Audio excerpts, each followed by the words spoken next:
So a friend of mine showed me this commercial today. I haven't seen it until this point, and I needed to make a video. I had another commercial lined up, and I watched this, and I thought, I got to make a video about this commercial because it's awesome. This is a director's cut for the brand Stadium. Not a brand I'm familiar with. Hope I've got that right. It does end with a logo of the word Stadium, so fingers crossed. Directed by Philippe Tempelman, cinematography by Khalid Mohtaseb, who has a very good website, by the way. Go and look at his portfolio, he's ace. Agency is made to order, and I think you should go and look at this ad in its entirety and just absorb it on an audience level, but plenty to look at in terms of story and edit, so I think that's what we should do.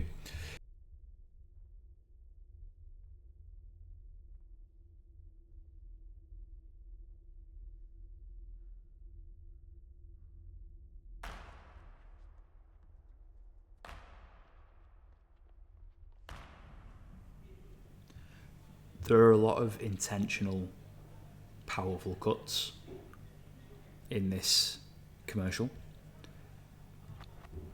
We create a sense of anticipation here with this slow start. Someone walks in and we're made to wait for them to do something very decisive. And on that action, we cut to something else. That creates intrigue. We don't know who's in control right now. This person is making the decisions. So on a level of like keeping things abstract and keeping things mysterious, having this character come out with an agenda that we don't know yet, and then doing this very decisive directed action, something that makes sense for an athlete to do, but you know, it's being performed for us as the audience, and it gives us that cue to cut on. And then we get into this kind of like cinematic but quite documentary world where we're looking at actions that the characters would be doing anyway, so training, running, swimming, but the compositions are really central. So all these graphic matches work because we've got this center line that we're working on, with the exception of this first shot. But there's an argument to be made that this first shot works because we're following the movement of her hands. So see how her hands take us from right to left, left to right, depending on which one you're looking at, but either way it's a lateral motion. We cut straight into a lateral motion, and it's on the same plane as her hands. So I raise that because I want you to think about, why didn't they start on this shot or this shot?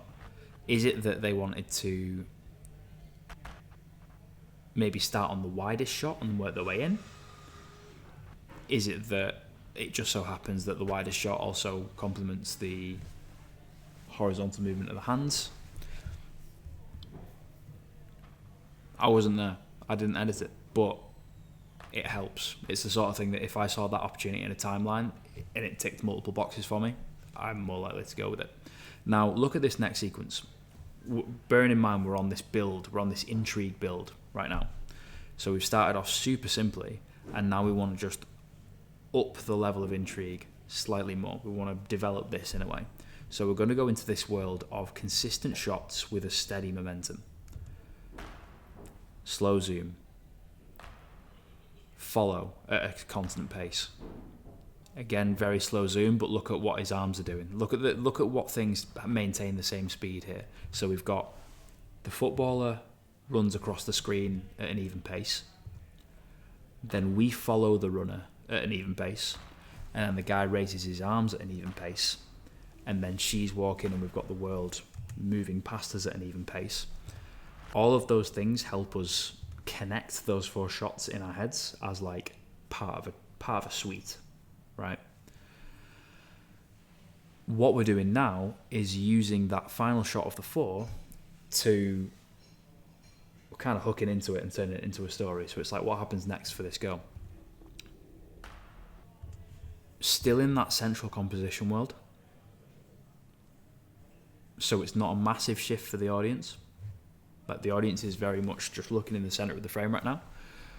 But instead of being like the shot of the back of someone, the shot of the front of someone, the shot of the back of someone, we're now getting into like, okay, what's actually happening in this story beyond just like this abstract portrait. So the gymnast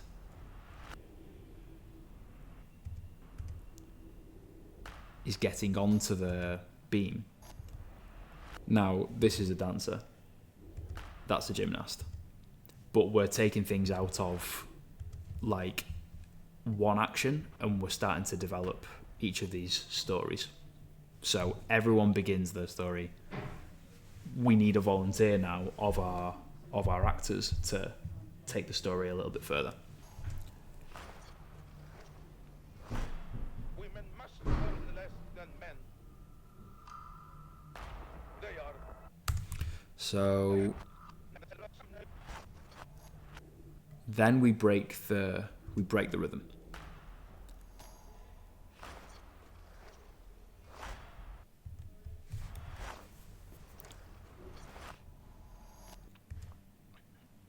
We've been used to this really locked off, controlled world to open up the story.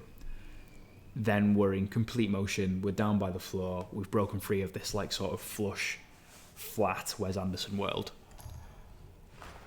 We're into a very active camera, we've got that movement in there, that's very live, that's very action.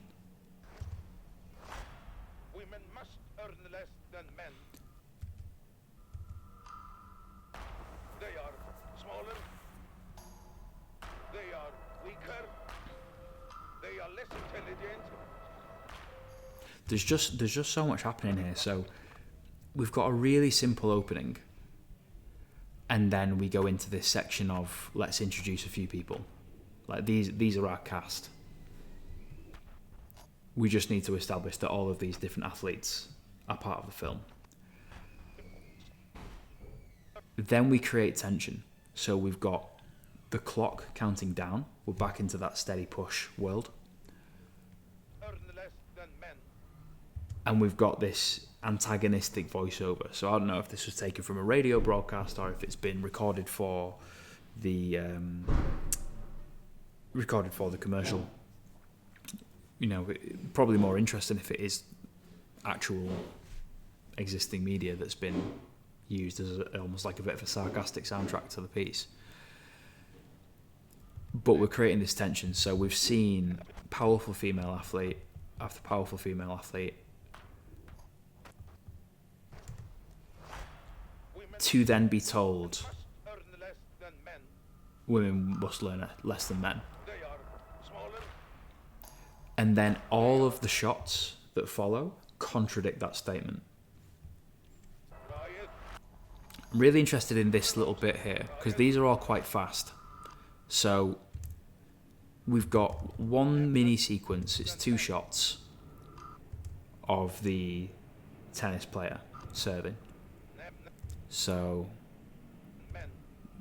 they throw the ball, they serve the ball, nice little bit of dust on the racket to pop off. Very satisfying. Then we've got 2 match cuts. We've got a match cut between 2 shots. So we're in a hands world right now. So it's the hands of the gymnast chalking up, hands of the boxer putting the straps on. I'm really interested. My attention keeps getting drawn to this bit.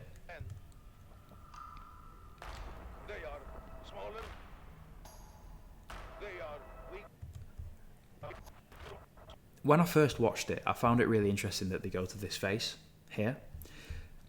Now that I've watched it a couple of times, I can see the logic. You have the act of defiance against the shot, and then we start working in pairs. So we're developing out these athletes, right? The serve is the act of defiance. Then we show a gymnastic chalking up, a boxer strapping up her hands, but then that takes us to the face. Then we have a pair of faces, so it's one focused facial expression, another focused facial expression. stretching, practicing in isolation. A little mini sequence there, like 3 shots devoted to that. What I think is really interesting though, so say you're writing this commercial and you're fleshing out all these parts. You know, you've got a boxer, you've got a gymnast, you've got a ballerina, you've got a swimmer, and you know that you're going to be jumping between them all. You effectively got to give them all characters in your head. You're going to say this person, this athlete, she's got 1 red plait and she's got 1 green plait. That's part of her character. You've got to make all these decisions, and you know that it's actually a limitation. The torch is passed from each of them in the edit, so this story is told by all of them collectively, but always one at a time. You can't show 2 people shots at the same time, so you have to be selective with, like, okay, you have to move the story at this point, and then we're going to go over to you. And then when I'm doing stuff like that, when I'm building a montage in that way, I'm also thinking of, like, balance. So how many times have I gone to this person? If I go from the gymnast to the dancer and back to the gymnast, is that weird? Yeah, probably. I probably need to, like, make sure I'm making the story kind of equal across all the experiences for the story to make sense that it is everyone's shared experience. If it was like 5 athletes and I just kept falling back on the gymnast all the time, it wouldn't be as powerful a story as if I made sure every athlete had their own way of exceeding and showing their character. So you need to make sure it's kind of like evenly split.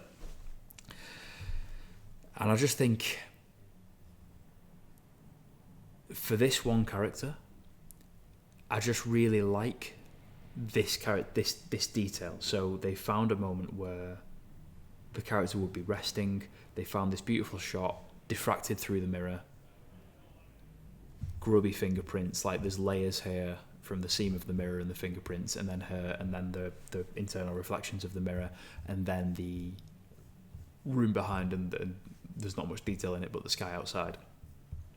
It's a really beautiful shot, but it's all it takes to say, in this moment where we are pushing back against this idea that women must be paid less than men,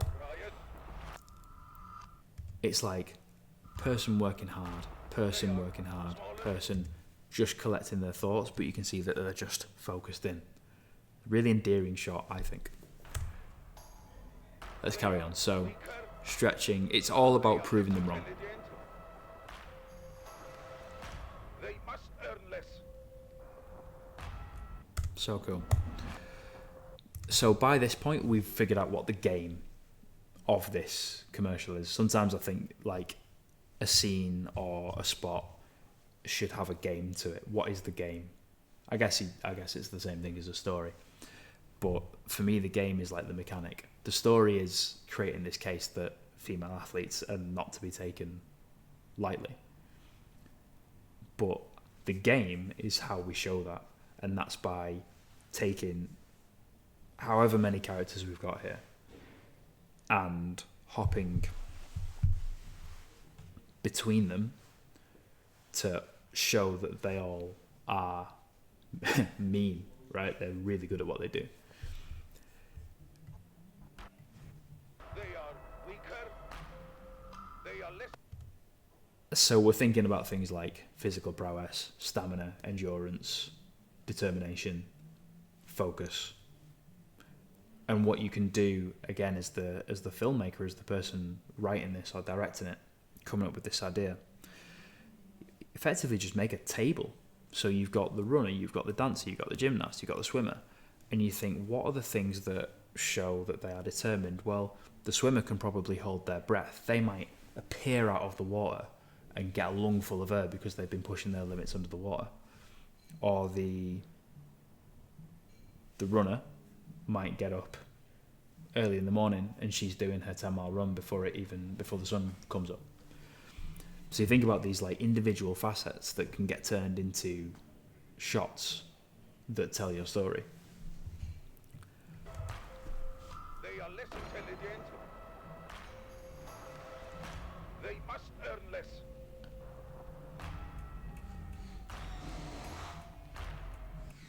And look how it creates similarity as well. a shared experience just by cross-cutting a similar action between two different people. And they've used distinctive things as well. They've not done the runner and the boxer. They could have done. You could do the runner running down the road and then the boxer doing like footwork, drills, and you could very easily do a match cut there. But they've used people with distinctive traits. So the fact that that looks like an incredibly painful thing to do, walking on the knuckles of your toes rather than the tips of your toes, and then go into a ballet dancer who can walk on point. Again, it's like, how do we show the most skillful examples of these different athletes?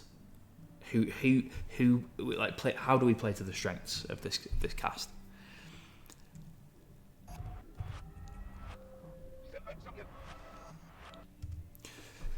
Something I think about a lot is your edit should be like a roller coaster, and you're in control. So the audience is in the roller coaster, and you need to give them an exciting time. Think about how a roller coaster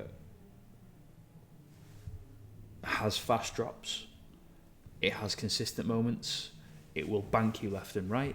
It will do a steady climb. Sometimes it might even trick you. So you might get to the top of the drop, and it might just give you it's like slow to a halt, and then just give you a little tease before it actually commits to the drop.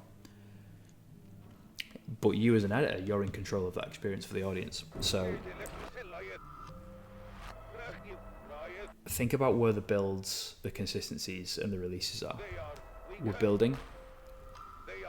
I feel like now we're staying consistent. This is a build. Like the shots are getting slightly faster, more visceral, more detail in the shot. Like look at all the mess from these water droplets. It looks beautiful, but like compared to how calm this shot is and the previous shot, it makes sense that we get a little bit more intense. We come in close on an impact. This is the drop, and then look at the release, and then straight back into a drop, right? So that little slow-mo shot placed in between fast, fast, slow, fast, fast, fast, fast, fast, and then we're back to steady. But the thing that helps the steadiness is the ticking clock. So that establishes a pace. So with our steadiness now, we can start a slow build at a steady rate. Let's see what happens.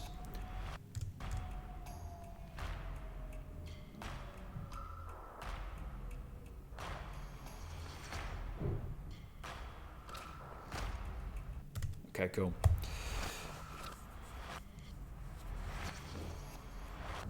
So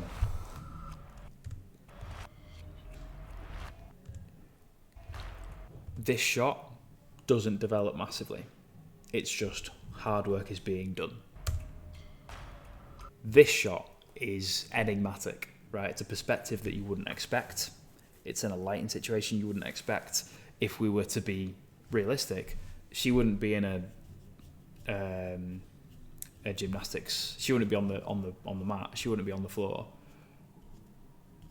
in pitch darkness silhouette. Of course not. But it's an enigmatic shot, so it's got us thinking. So we've got something fairly simple, not beautiful by any means, like still a lovely shot. Then something steady, consistent, but interesting. Something active with a cut into something of the same sequence. So see how we're on that ramp of complexity. It's like simple idea, develop it compositionally, develop it in terms of speed, in terms of activity, doing this jump, and then use the match to cut to someone doing something similar. And I really like this. This is interesting. Like, I always think, how did they come up with the idea to do this? But look at how they make use of the exact same setup, but they massively play with the depth.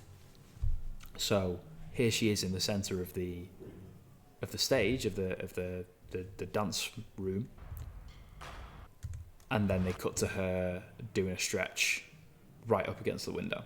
It's quite an interesting turn that they've taken to, in this build, just pluck this ballerina out from the floor and give her this like really interesting composition that they've picked up without even really moving the camera. Like, they will have been set up in that world, and they will have just said, what else can we have her do?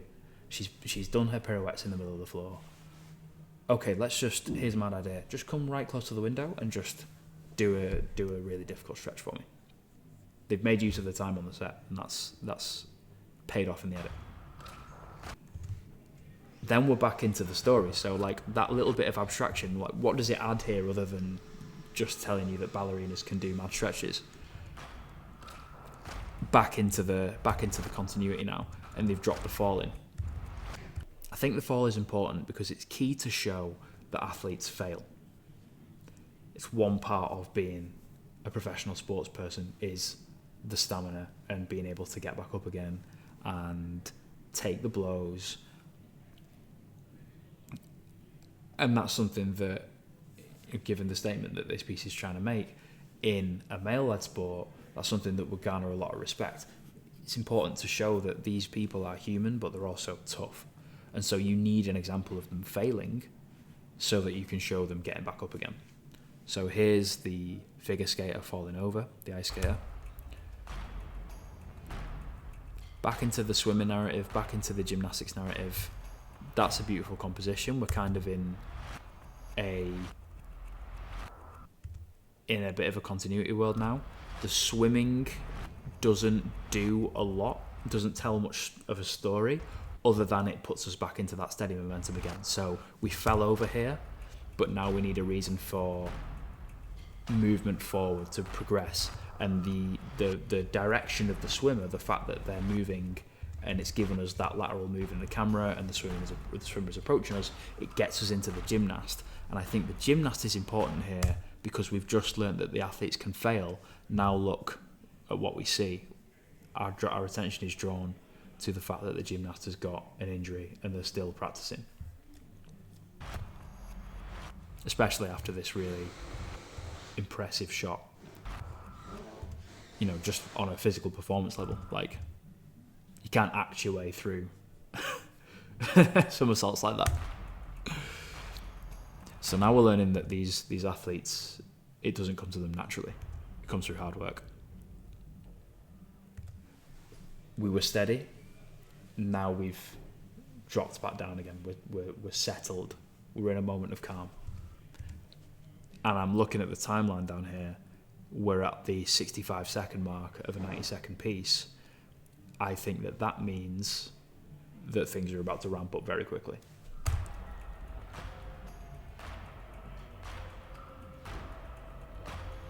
Here we go. We're being introduced to more characters.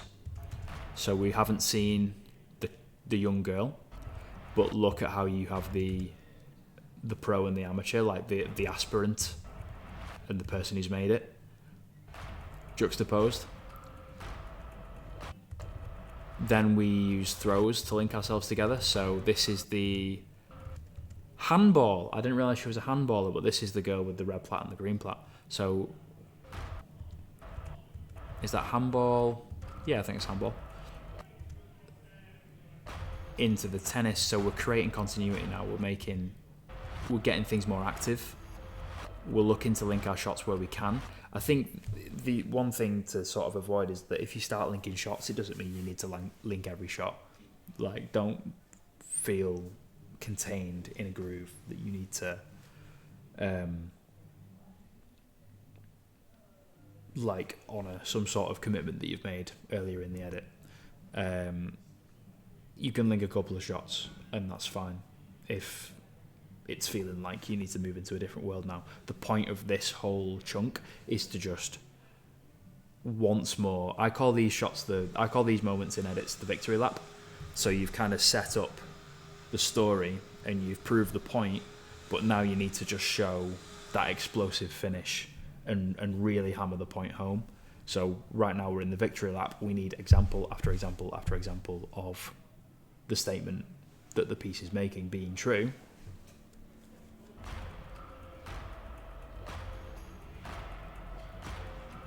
And tight, fast, active shots of all of these female athletes doing what you and I probably can't do. That as well, the rage. Look, and the speed of the camera flying in.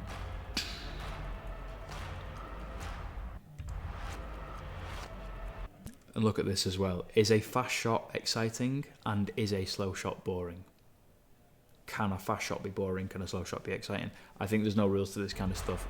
Look at this. We've got a fast shot here of this figure skater landing the jump.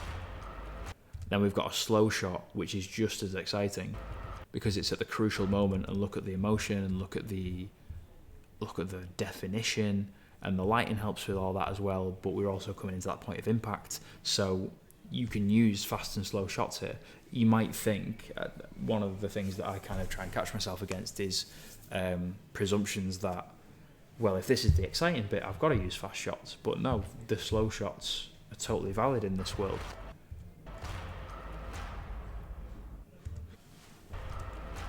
It also helps that the sound design times in at that exact moment. That's one way that you can make a shot that wouldn't quite work in an edit, when the sound design satisfies it. I find that as well with stuff like if I'm doing like a charity edit and I need to put subtitles in, sometimes subtitles are too slow on their own, but paired with the audio of the speaker, because you have the visual cue and the audio cue, the subtitles are totally legible. Subtitles is a weird example, but you can make a shot that might feel too fast, is my point. You can make a shot that might feel too fast or might feel strangely placed work, so long as the sound design and the music situate it nicely. They kind of like pave the edit. And so if a beat hits right at the start of that shot, that beat, that increase in volume, that percussive element gives you that little bit of stimulus to pay attention to that one shot, and all of a sudden it's not too long anymore or it's not too short anymore because your brain has woken up just as that shot begins. I don't think this shot's too fast. I just think they've done a good job of making it serve a function, making it serve a purpose by timing the impact in with the sound design. And then the story has come full circle, so we're back at the beginning. We're back with our athlete. I don't know what this woman does. I don't know what her sport is. She's clapping her hands. Maybe she's like a shot putter or something. And we have, I'll hold the final shot for a second, but that moment of thought, and that's a really lovely framing device, because what we've done now is make the story about just before this athlete steps out and does her thing in the moment, goes to be a pro, just before she commits to walking out there, she's thinking about every other person who deserves this thing. Like the fact that we've come to this pensive moment and we hear that breath, there's focus and there's consideration there. Now, whether or not it's intended that this character is thinking about all of their athletes, probably too on the nose. It's probably not the case, but it makes sense semantically that one person's story is stopped just before they do the thing, and in that pause moment you take a massive tour through all the other people sharing that experience, and then you go back to her as she goes and does the thing. So the thing that we didn't really understand at the very beginning is now something that we really appreciate. And what a way to end.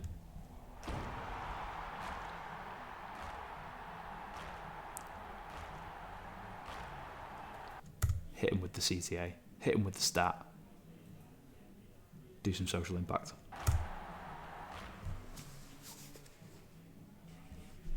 That's a commercial.